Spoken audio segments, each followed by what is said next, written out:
We're doing starting the new parak, and bottom of Kuf Daled Amud Beis. Shnei Dayani Gezeros HaYerushalayim.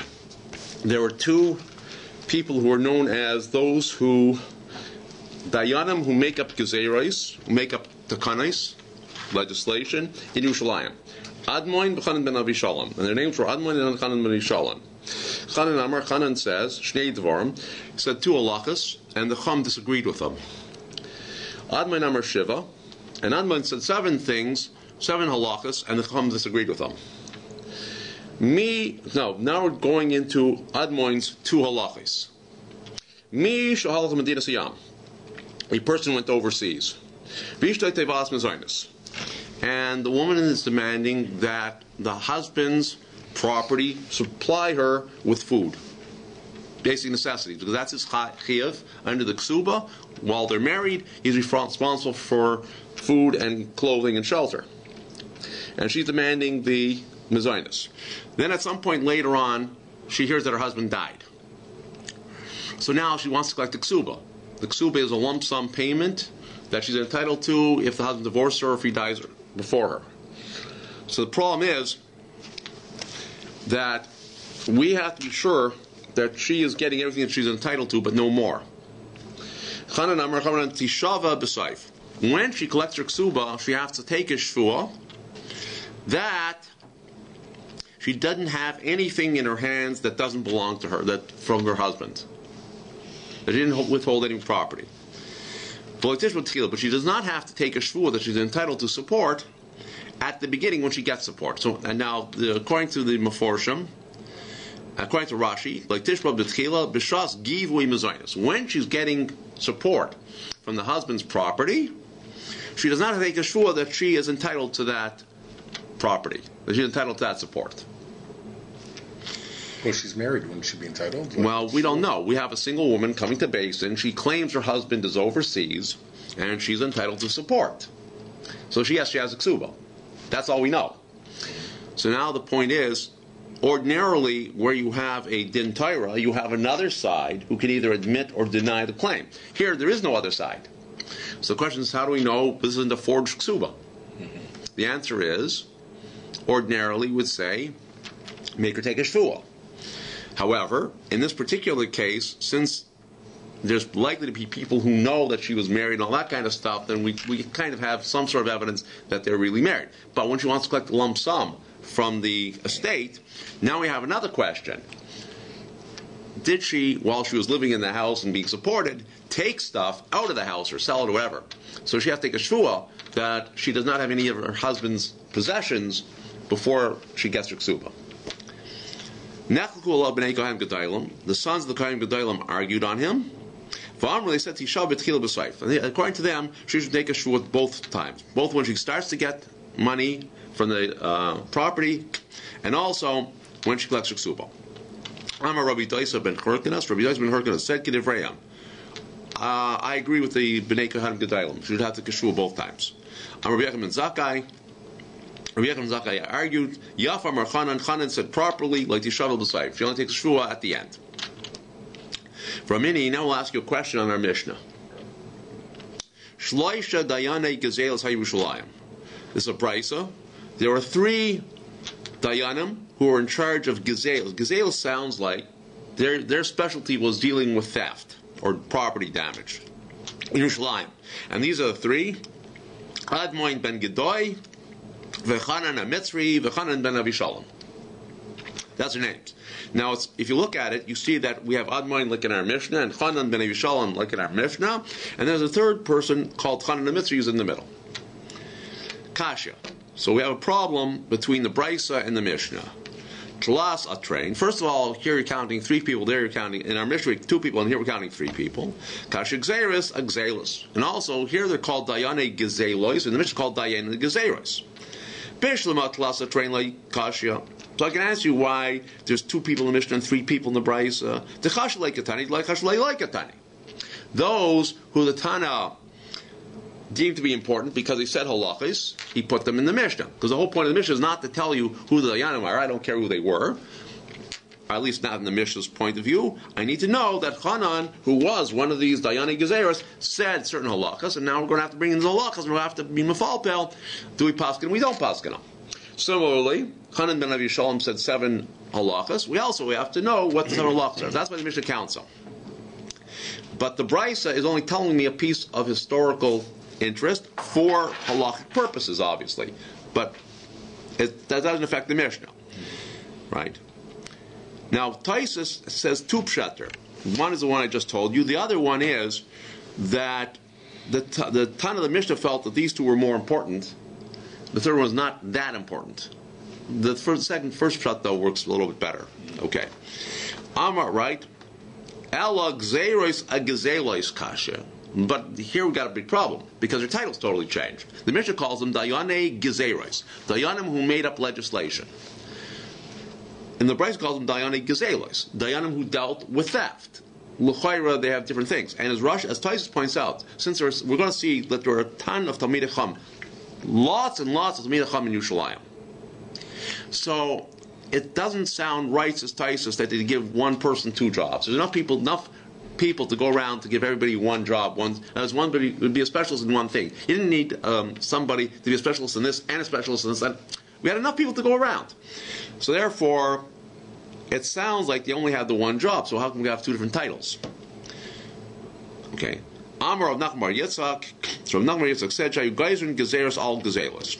They made up legislation regarding certain forms of theft. Kedatanya. Now, by me, we don't mean theft, stealing. Gezelos here refers to property damage. Somebody taking or damaging somebody else's property as a general category. We'll see how this plays out in a second. Kedatanya, as we learn in a Brisa. Kitma Nitiya.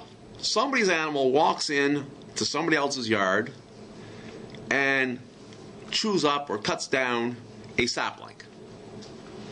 So the problem here is, on straight halacha, what you would do is you say the sapling is worth X.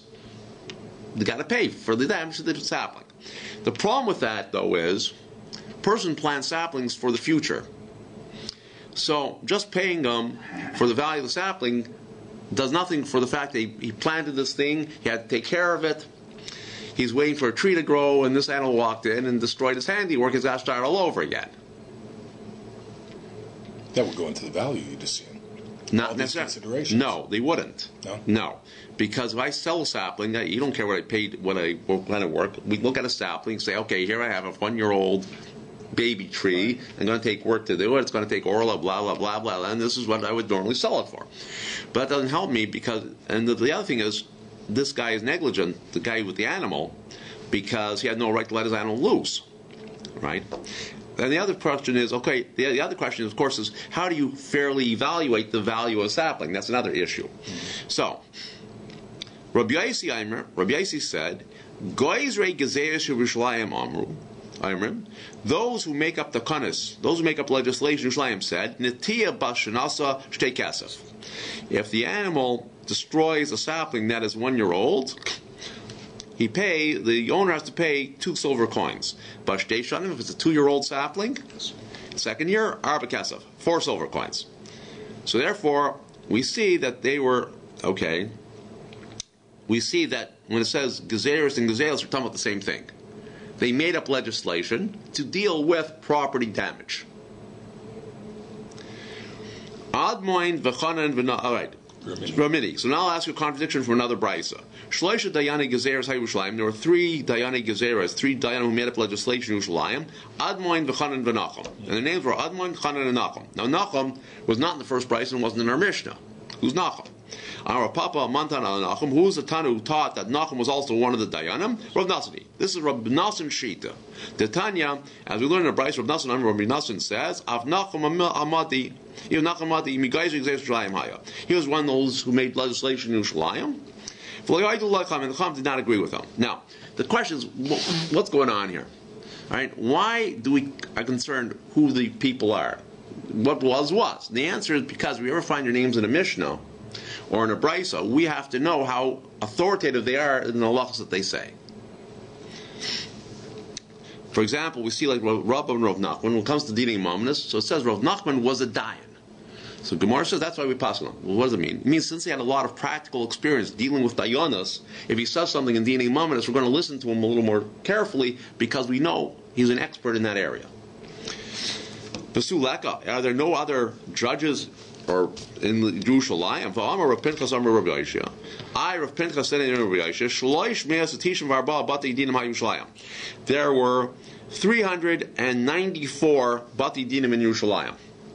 Kinegdam, and the same number, Bati Kinesias. There were Bati Kinesias. Ukinegdam Bati Midrashas, and same number Bati Midrashas, Ukinegdam Bati Seifrim, and same number of schools. Now, Rashi says Bati Kinesias means Lispal, places to daven, a shul, fine. Bati Midrashas, Lamishna, Talmud. Well, basic matters, people want to learn. Bati Seifrim, Lomod Tinaikas. A cheder. Good. So we see there's all sorts of people, because all these people, right, the Bati Seifrim had the Rabbeim, or for the children, basic matters, everybody's sitting there is learning, right?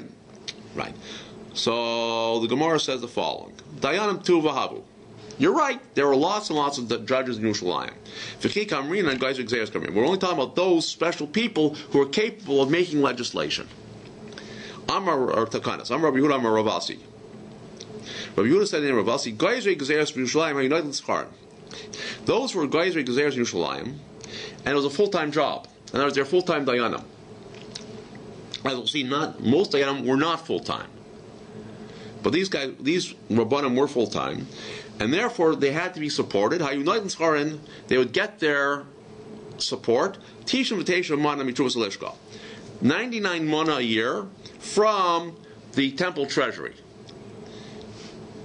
Now, what this means is the following: Klal Yisrael gave half a shekel every year, and Chodesh Adar, because they had to buy the new korban. They had to buy the korbanos from the new money starting Nisan. There was always money left over after they paid for all the korbanos. So what they did is the money went to upkeep of the base of Mikdash and certain other things, and this is one of the other things. Now, loy ratzu, if they didn't like that amount of money, mosifin lahem, you give them more money. So the Gemara asks the question: what are you talking about? Loy ratzu they didn't want. What are we talking about here? You know, the judges' union says that wages aren't high enough. What's going on here? We're talking about Rishoyim. Now, what does it mean Rishoyim? Because what they're entitled to is support at a basic level because they're not working. In other words, this is not a wage. This is money to allow them to live because they're not working. If it wasn't enough for them, even though they don't want to, we give it to them anyways. We add it to them anyways. Now, the Marsha has a whole cheshbon like this. This is not their personal money. This is the three Dayanim mentioned had Batei Dinim, and each basin had a certain number of members. The Machlekes was 3 or 23, and all those judges had to be supported from this money. Now, if you say that there were Batei Dinim of 3 each, so we're talking about 9 people altogether, it's 99 mana a year, which is 11 mana a year per person, which is 1,100 zuz. When you consider that a ksuba of an isha is 200 zuz, and 200 zuz is a poverty line, and the proof is that a person who has less than 200 zuz is allowed to take ma'aser on. If he has more than 200 zuz, he's not allowed to take ma'aser on. So 200 zuz is a poverty line. 1,100 zuz is not living rich. It's to get by. Okay, and if they want to say there's Batidim of 23 each, then we're talking about 69 people, and they're actually making less than 200 zuz a year.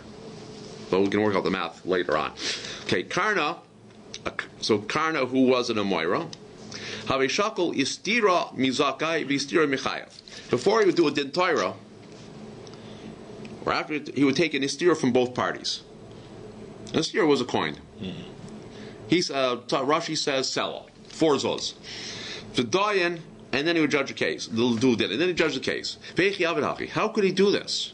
It's written, you're not allowed to take bribes. And if you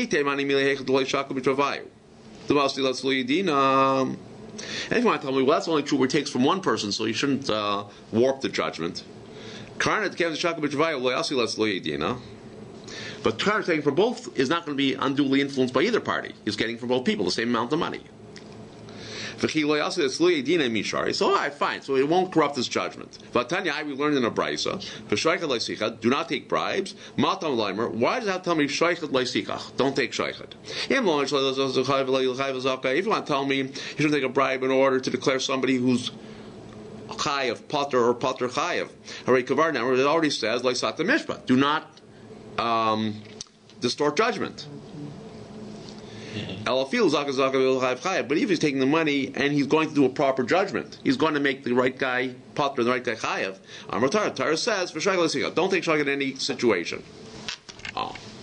So the Gemara says, not a problem. Honey, Mile, this all is talking about Heicha the Shakal B'tar Shraga. That's what he's taking a bribe. He's not taking a bribe. He's getting paid for judgment.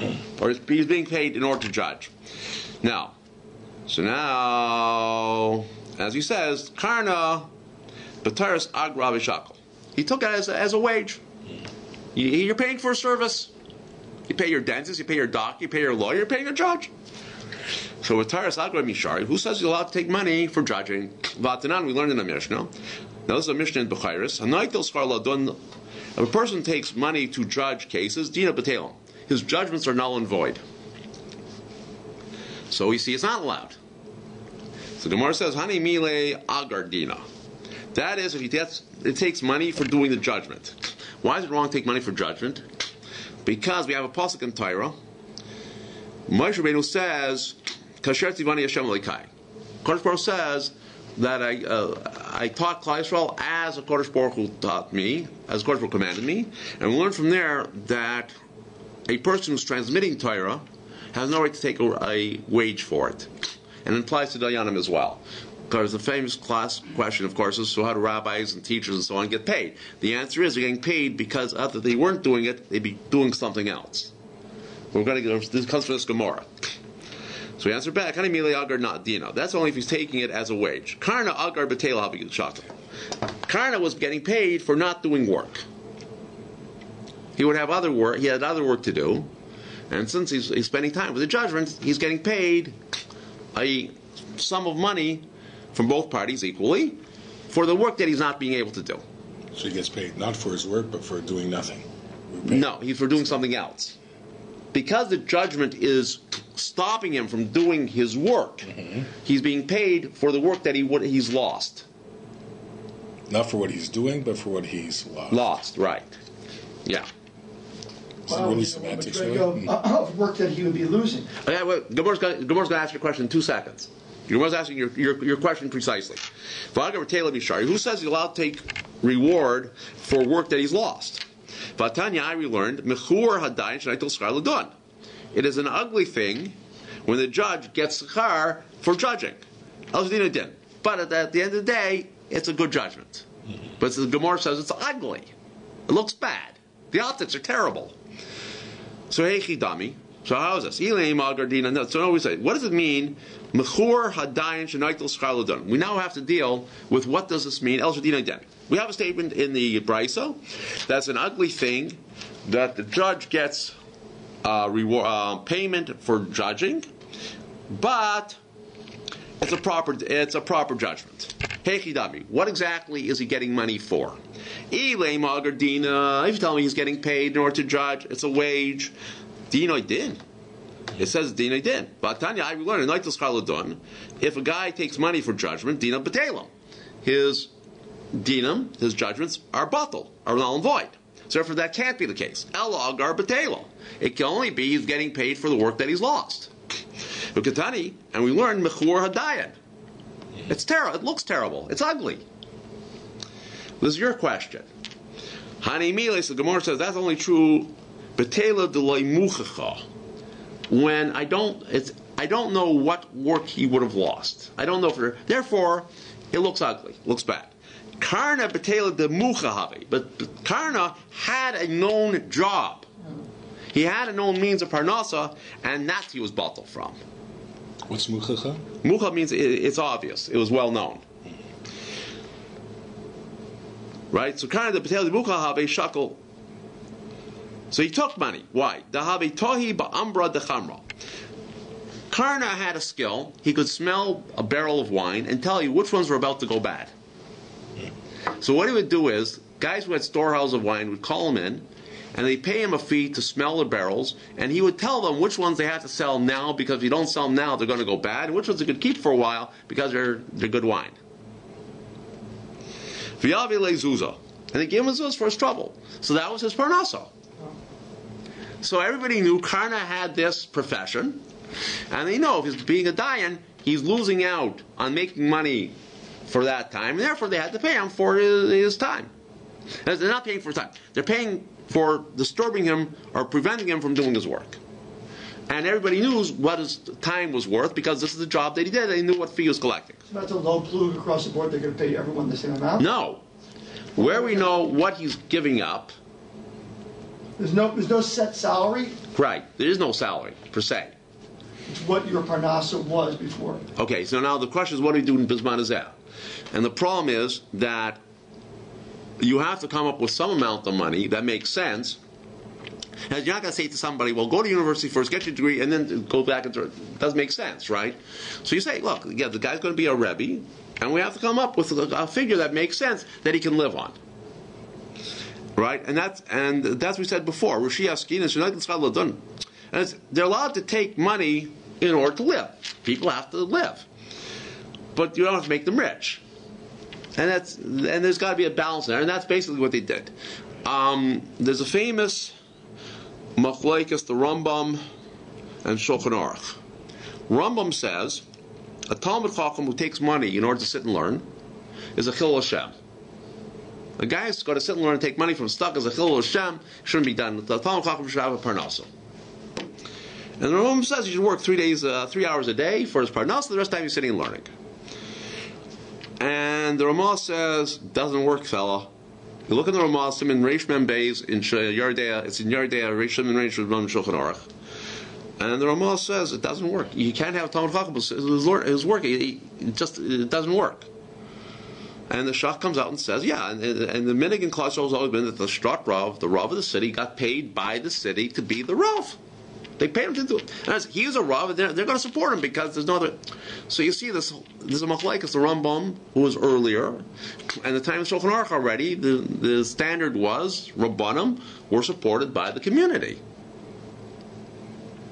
So that's what we do today, right? So Rabbanim and Rebbeim and Koil are supported by the community because the community needs people who are going to actually do this stuff.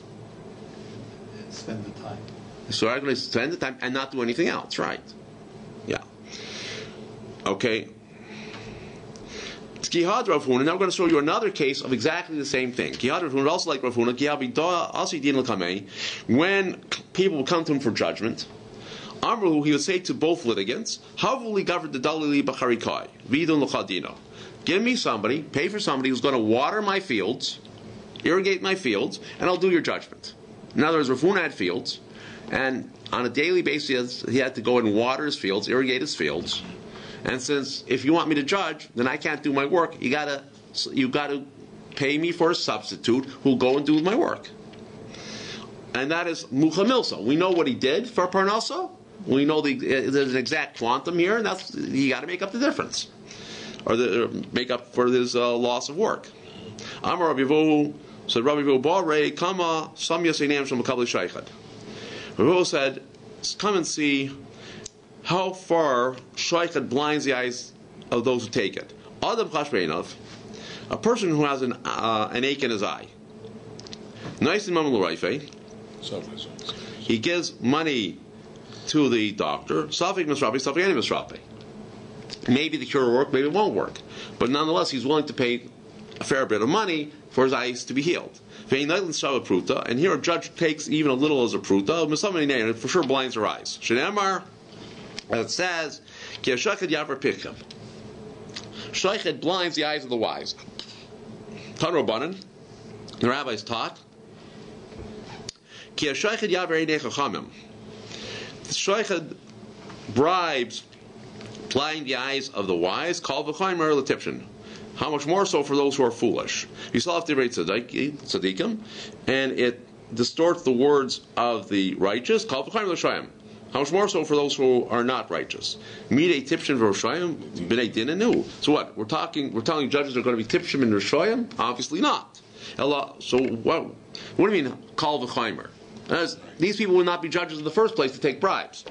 Allah, this is what it means. Ki ha-shaychet yaver einei chachamim. Shaychet will blind the eyes of the wise, meaning afilu chacham gadol, even if he's a great wise person.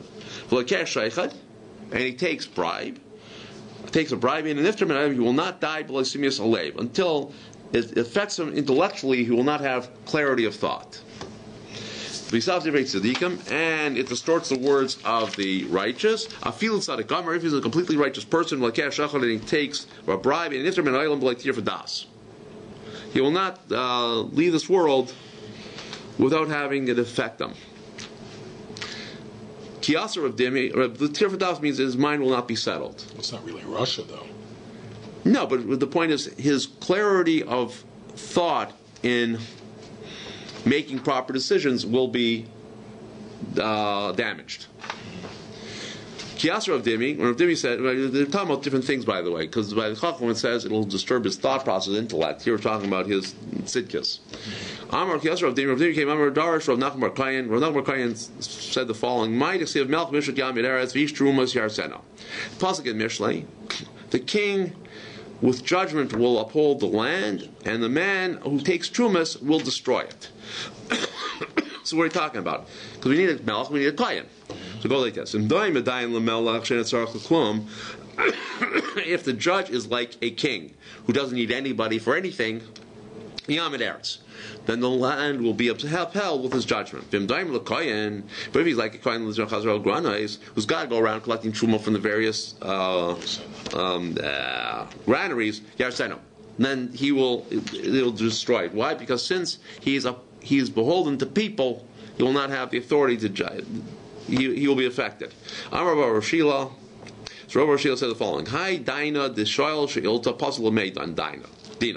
A judge who goes around borrowing stuff from other people is puzzled to be a judge. Why? Because he's beholden to people he borrowed stuff from, and therefore it's going to be impossible for him to judge objectively.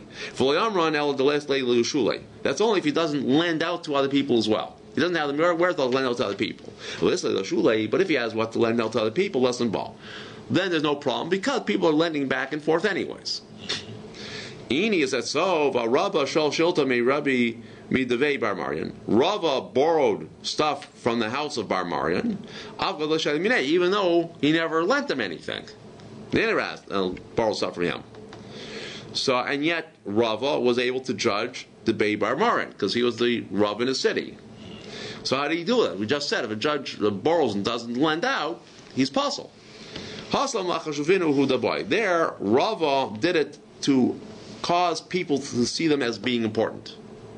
The reason why he felt that the house of Bar Marian had to be seen as being important, and therefore he would borrow stuff from them, and they would say, the word would get around that Rava borrows from this particular family, and therefore they're a chashuv of people. Why did it? I don't understand all the ins and outs of why, but he felt he had a reason to do it, and that's why. But he did this deliberately, and this was not him being. He wasn't beholden to them. On the contrary, they were beholden to him. We didn't worry about looking to Gale and Dover? No, because he's not an Aryai. He wasn't doing it for himself. He was doing it to make them look important. But the appearance is to Gale and Dover. Oh my goodness, he's already in with them, you know. No. In with him. No, again, they got more of it than he did. That's the point. It's not. They got more of it than he did. That's where rabbits can get favors from their members. So I'm a Rava. Rava said, my time is the Shaykhada. What's the reason why Shaykhad is so pernicious? Once he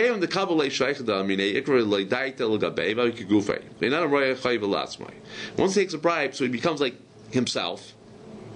They get close in their minds, and he becomes like himself. And a person cannot see his own deficits. My shaykhad, and what does the word shaykhad mean? Shehu chad. It makes the two of them like one. Amar Papa Rav says, continuing on the same topic, Rav Papa says a person should not judge somebody who he loves and not judge somebody who he hates. Because if he loves him, he will not be able to find a chayva. He won't be able to find him guilty of things. And if he hates him, we won't be able to look at the merits of his case. Aryai says, hi, while we're continuing, this whole thing started with Shreichad, and we're continuing.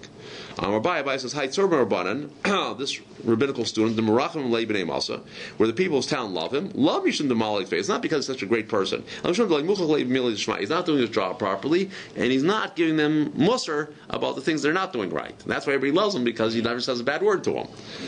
Rav said like this: I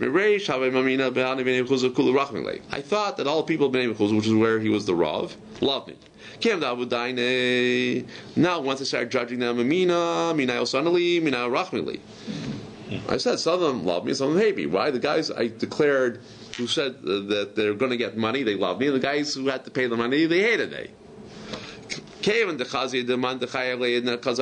then I saw that some guys, once they saw, not me, since when they saw that the guy who I declared guilty one day was declared that he's getting money the next day, Amina, so I said, if they all love me, they love me, they hate me. But they understand that there's no reason to hate or love him, because, he'll win one case, he'll lose a case, and it kind of balances out. Ton Rabbanan, the rabbis taught, do not take bribes, and it's our claim, I don't have to tell you about money, but even shaychad through words. Namyas also because it doesn't say betza leisikach. Betza refers to money that is obtained illegally. Any money that you get in your hands, shleikadin, is called betza. So it could be bribes, it could be theft, it could be anything that's called betza. So therefore, it doesn't say don't take betza, it says don't take shaychad. So if it's shaychad, even non-material shaychad, even a non-material bribe is still called a bribe. Hey Chidami, what's the case? Shaychad Dvarim of a non-material bribe. Kiyad Shmuel, like the case of Shmuel. Have Avar B'Mabar was crossing over a bridge. Now this is not one of our modern day, very strong structures. This is like a rickety bridge, a couple pieces of rope and a plank. Also Gavra, so this is the guy on the other side. He gave him his hand to help him across the bridge. Amrlei, so Shmuel said to him, "My vitach, what are you doing here?" Amrlei dina isli. I have a judgment going on the same way you are. Amrlei says, "Pasun lach dina. I can't judge you. You did me a favor. I can't judge your case." Ameimar Avi Yosef. Ameir was sitting because Dayan Dina, and he was in the middle of his judgment. Porach gadfa reishay, and a feather fell on his head. Asu gavra, so a guy came along. Shakli took the feather off his head. Amrlei said to him, "My vitach, what are you doing?" Amrlei dina isli. I have a judgment. Amrlei said to him, "Pasun lach dina. I can't judge you. Impossible. You did me a favor. I can't judge you." Marukva v'shadei roike kamei. Marukva was walking, and somebody spit in front of him. Azu gavra kasye. So the guy came along. Somebody else came along and covered up the spittle. Amrlei said to Mavitach, "What are you doing?" Amrlei dina isli. I have a judgment. Amrlei pasun lach dina. I'm impossible for you to judge you. Rabbi Shmuel bar Rabbi Yaisi have a regila arisei to have a ma'asilei kol mali shabta kinta deperi. Rabbi Shmuel bar Rabbi Yaisi had a sharecropper, and the deal was every Friday he would come in with a basket of fruits. And Rabbi Shmuel was a landowner. The Aris worked the land, and every Friday the Aris would present him with a basket of fruits. Yaim achad, one day, he came in and brought him a basket of fruits on Thursday. So he said to him, how come this week's different? Why do you normally come in on Friday? Today is Thursday. So he said to him, Dina Isli, I have a case to judge. Vamina, and he said, Lamar. Well, I'm on my way to Basin anyways. I got to come into the city anyway, so I'll drop off the fruit today to the master. Like Calvin, he refused to accept it. He said to him, I am puzzled to judge you. So what he did is he got a couple of Rabbanim together because they didn't like, and he arranged that they would do the entire for the Aris. But as he's going out, going back and forth, Amar, he says, while he heard what was going on in the basin there, he heard what's going on in the entire, and he said, well, the guy should tie into this, he should tie into that. If he tie into this, he'd be okay. Amar says, the spirits of those who take bribes to be blasted. I didn't take. I refused to take it. Within the talti, shalina talti. And even if I did take it, it's my own stuff I'm taking. It's his fruit, it's his land. And nonetheless, I can't stop thinking about he should say this, he should say this. In other words, he saw himself thinking how this guy should run his din tire, what he should be claiming. So for sure, he take a straight bribe. For sure, it's impossible to be objective. He was just thinking these things, right? Yeah, part of it. Yeah. Right. No, remember though, a dayan is forbidden to advise either litigants how to taina. And here he was supposed to be a dayan, and he can't help thinking about, well, this guy should taina this, he should taina. What is he? He's an oris. They're saying because he tried to give him his own fruit one day early, he can't help but think about the merits of his case, what he should taina, how he should do it. So for sure, a guy takes a. He didn't take it from him on that Thursday, right? And he still right because he wanted to give it to him. Yes, Dearly. Yes, and that's the whole point. You see, he found himself thinking about how this guy should run his din tire. Rabbi Shmuel bar Elisha, I see Leah who got for Raizel the gaze. Rabbi Shmuel bar Elisha, somebody brought him the Raizel gaze. One of the matnei school, one of the things that you have to do with kohen is, if you have at least 5 sheep that produce at least 60 mana of wool, you have to give some of the wool, the first wool, to the kohen. Amarle, so he said to him, Mehechat, where are you from? Amarle, Midach place, he said from that place over there. So he asked him, you came all this way to give me Raizel, there's no other kohanim in between from here to there? Amarle said to him, Dina Isli, I have a din tire mina, and he said, I'll get working. Well, I'm going anyways to Bayt anyways. I see Lei Lamar, I'm going to bring it to the master. Amar Lei, so he said to him, I'm impossible to judge your case. Like Kelvin and refused to take the Raizel gaze from him. Right, so he got a pair of robot. I'm sorry. If he's not going to be his dying, why couldn't he take it? Because it looks like a bribe. Even though he's not his dying, doesn't matter. Is he supposed to be his dying? The question is, since the guy was willing to give it to him, he's giving to him sort of as a bribe. But yeah, and even though he puzzled himself, he accused himself, but at the end of the day, what this guy was giving a bribe, and he refused to take it. He's not the judge. He didn't realize that he would be the judge either. Doesn't matter. No, he didn't realize that at all. Right. When he gave it to him, he thought he would be the judge. Oh, he did think he would be the judge. Right, he gave it to him. It wasn't just he was passing by. So no, that's what he told him. Okay. Right. So even though he's entitled to give, he's entitled to him as a kohen because he's a kohen. But since it's sort of like a bribe, Rabbi Shmuel bar Elisha refused to take it, and that's the whole point. Even though he's never going to judge the case, and he's entitled to take it, nonetheless, it's also to take, or at least as a midas chasidus not to take it. Okay. So now he's like this. So you arrange for a zugat rabbanim, a pair of rabbanim, v'kadanile. And they're judging him badi because also as he's going in back and forth. Amar BAYT BAYT. If you wanted to, he could have claimed this, he could have claimed that. Amar says, Tipa Nashon Mekabel Shayfed. Let the spirit of those who take bribes be blasted. Uman the Ishlan Natalti. I didn't take it. I refused it. In the Natalti. And if I take it, I am entitled to it because I'm a kohen. Those who take bribes for sure, it affects their judgment. Ravanan Aisley who got Rav Kinta the Gildani the Begili. Ravanan, a guy brought him a basket of small fish. Amarle, he said to him, my bita, what are you doing? Amarle, Dina Isli, I have a judgment. Look, so Ravanan said, I'm not taking the fish.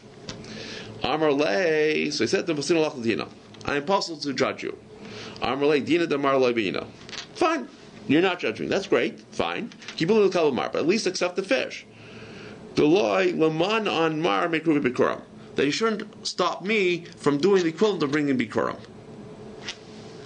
The Tanya, as we learned, a person came from a place called Baal Shalisha. This is in the days of the famine in Menachem Bays.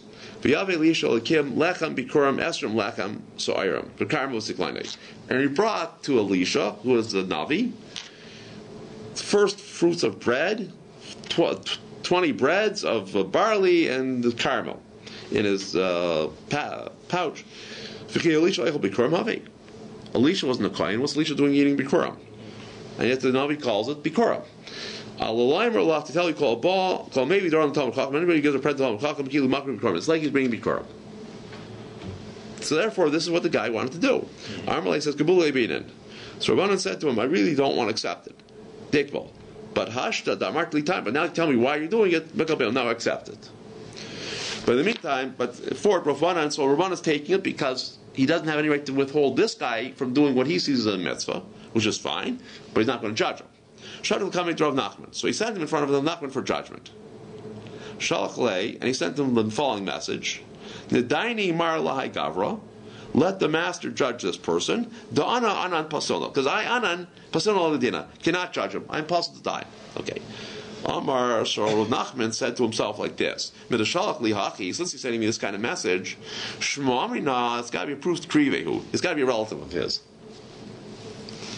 Faivel dina the Yasmi kamei. Now, at the same time, Rav Nachman had a case involving the Yasmi, the Shaimim. And normally Shaimim take precedence over others. A dayan al pi halacha is supposed to take the cases as they come in sequential order. Whoever comes first in, first out. There are exceptions. One of the exceptions is Yisraimim. Al Yasam gets preferential treatment by Basin, even though he came in later, but we deal with him first. Amar Hai Asei V'Ha'asei. There's a mitzvah of Dayanim, right? And there's also a mitzvah of Asei to cover the Torah, and there's also a mitzvah to honor Talmidei Chacham. And since Rabbanan sent this person to me, I assume he's one of his relatives, and therefore there's a din of cover the Torah here. Asei to cover the Torah Adif. So Rav Nachman, in a purely innocent fashion, said, well, the cover the Torah takes precedence. So Salkal Dina Diasmi put aside the din Torah of the Yisraimim, of the orphans, V'achtei L'dinei. And he dealt with this guy who Ravanan sent him.